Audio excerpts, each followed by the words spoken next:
कास्ट्राईब जिल्हा परिषद कर्मचारी संघटनेच्या वतीने भारतरत्न डॉक्टर बाबासाहेब आंबेडकर यांना अभिवादन.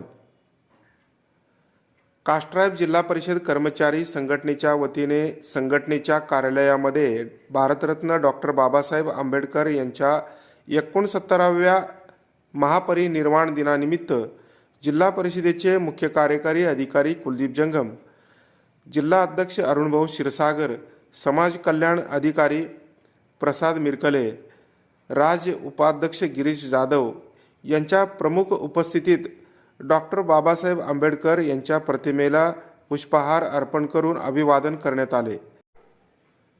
यावेळी संघटनेचे कार्याध्यक्ष उमाकांत राजगुरू, सरचिटणीस धन्यकुमार राठोड, कल्याण श्रावस्ती, संतोष जाधव, बी.के. चव्हाण, योगेश कटकधोंड, देवेंद्र मेत्रे, दिनेश बनसोडे, नरसिंह गायकवाड, नागनाथ धोत्रे, श्रीकांत मेहेरकर, सचिन सोनकांबळे, सूरज नदाब व श्री तलवार, श्री रामदास गुरव, चेतन भोसले, सावळा काळे, मकरंद बनसोडे, राजू गाडपल्ली, श्रीमती लता बनसोडे, श्रीमती मोरे, श्रीमती डांगे, श्रीमती अरुणा रांजणे आदी सह संघटनेचे पदाधिकारी व कर्मचारी मोठ्या संख्येने उपस्थित होते.